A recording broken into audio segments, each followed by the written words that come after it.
woman, oh, it really explains itself. Yes, since HPV is a common cause, that's in about 90 to 95% of the cases, it means that every woman who has ever been sexually active is at risk. Is at risk. It doesn't mean you necessarily have get some, but it's at risk. It's at risk. It, however, occurs in women who are over 40 years than in younger women. Now, the main reason here is that, as I mentioned earlier, it takes a very long time for the cervical cancer to develop. So, if the person has sex very early, the person, it may be 18 or 15, 16, 17, 18. If it takes about 25 years, then you would know that the person would have to be 1840 before she gets the cervical cancer. That is why it is very important that every woman who has ever been sexually active will go for the screening, because it takes a very long time. So you have a very long time to check yourself and then clear this thing, and then you know your status. Basically, yes, it takes a very long time for you to know your status. Now, risk factors. Risk factors. These are factors that are increase one's chance of getting cervical cancer. They are not necessarily the cause. So it does not mean that if you are involved in any of these things I'm going to mention, you are definitely going to get cervical cancer. But if you are involved, it is just going to draw you closer than somebody who is not involved. So first of all, infection with HPV. Infection with HPV. It has the strongest link to cervical cancer development. And doctors believe that before a woman can get cervical cancer, she must have been infected by HPV. So it means that if somebody has HPV infection and another person does not have HPV infection, the one with the infection is likely to get cervical cancer than the one without the infection. And then smoking. All these are according to studies. Comparing smokers and non-smokers. And it was found out that smokers are more at risk than non-smokers. Yes, smokers are more at risk than non-smokers. And we found a little meaning to that. Smoking exposes the body to many cancer-causing chemicals. Smoking exposes the body to many cancer-causing. These affect not only the lungs, but can also affect other parts of the body, because cancer cells actually spread, they travel, and it is called metastasis, they travel. So if you smoke and another person does not smoke, you are likely to be exposing yourself to cancer, which can lead to cervical cancer. And yes, the lung absorb them first and later transfer them in the bloodstream, and then it can go down, and cervical cancer can develop. And then sexual history, very important here. Certain sexual behaviors may increase one's risk of developing cervical cancer. Because we have said that this HPV, we have already spoken about how it is transferred or transmitted. So it makes meaning that if the person has many sexual partners, as compared to someone with just one sex partner, that person can get cervical cancer.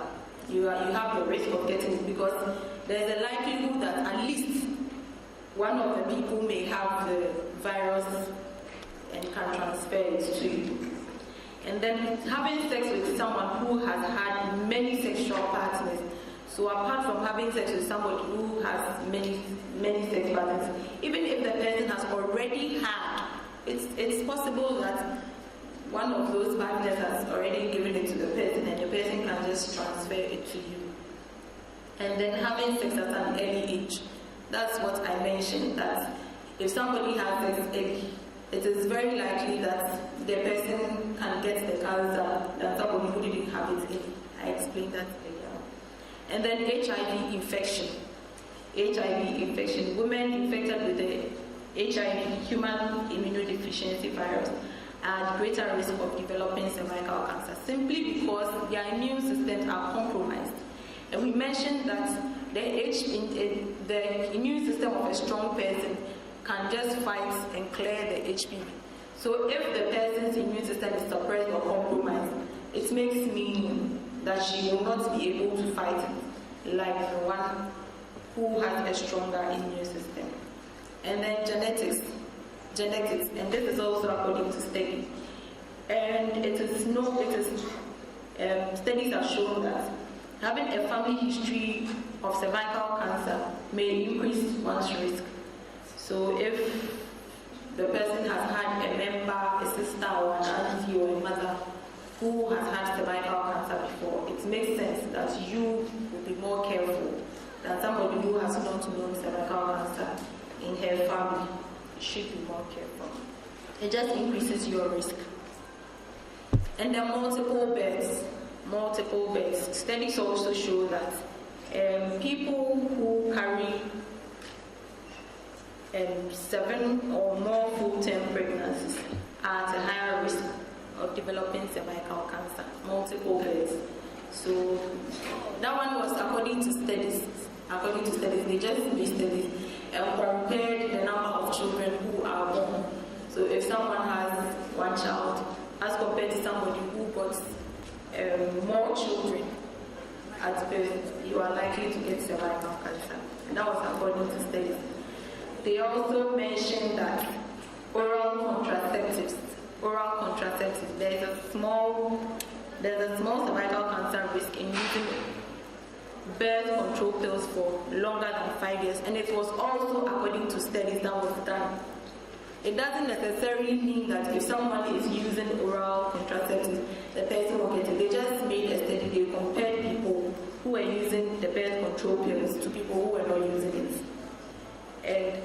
But notwithstanding, many physicians agree that the benefits of the oral contraceptives far outweigh the risk. That's what I'm saying. It was a study, and they compared people who were taking control pills to people who were not taking birth control pills. So that was also a finding. And then very, very importantly, failure to get screened regularly. That one, I'll just call it negligence. Yes, women who have regular pap smears greatly reduce their risk of developing cervical cancer.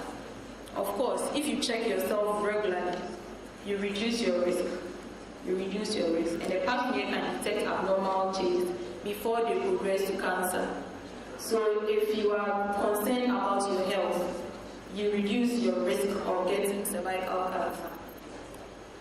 And then diagnosis. The first step in diagnosing cervical cancer is through a pap smear, and that is normally for somebody who has walked inside and says that she wants to have a pap smear. The first step is through a pap smear. And as I said, pap smears normally deal with screening in the laboratory to look for abnormal cells. So if suspicious cells are found, then echo.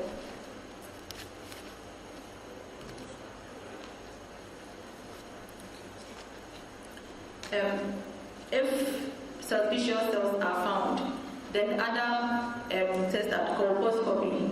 An instrument is used to check the cervix, to inspect the cervix, to look at the cells, and that is done by the doctor. It looks at the cervix more closely. A biopsy may be taken, which will go into the laboratory again, and work will be done on it to determine the stage of the disease. Now, prevention. The first way you can prevent is by cervical cancer screening. And the test is not for cervical cancer, it is to check abnormal cells, as we have already mentioned. And then the main aim of the screening is to reduce the number of women who suffer from cervical cancer and the number of women who die from it. So the main aim of this screening is to reduce cancer incidence and the deaths. Basically, that is what it does. And there are several methods. There is VIA, which is called visual inspection with acetic acid. And that one is also done in the hospitals, but it's faster. You get immediate results. And the area of displays, the area that has the abnormal cells will turn white. So immediately you know that the person has the abnormal cells. smeared on the area, immediately there are results. And over here, there's something we call transformation zone, and that is a bit medically inclined. And it works on younger women because for those women, you can see their transformation zones easily. And then there's another one, that is pap smear. That is the pap smear. That's more common, and that is what is used in developing countries. So if somebody has the dysplasia and a VIA is done, you realize that the area that has the dysplasia has turned white. So this is a VIA positive cervix.